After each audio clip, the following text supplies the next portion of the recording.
kung gagawin na natin ito, gagawin na natin ang tama na pangmatagalan na.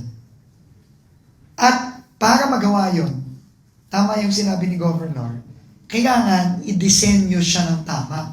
Hindi yung masisira ngayon, papachiin mo, after 6 months pag umulan, dumaan yung mga mabibigat na truck, sira na naman ulit.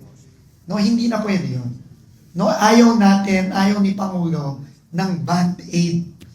Kaya, medyo tatagal ito ng konti, pero tingin ng mga engineers natin, kung gagawin natin ito ng tama, bago matapos ang termino ni Pangulo, hopefully, as early as the end of 2027, yung malaking bahagi ng Daang Maharlika mula Northern Luzon hanggang Mindanao, maayos na natin. Lalo na yung mga parts na talagang lagi na lang sira.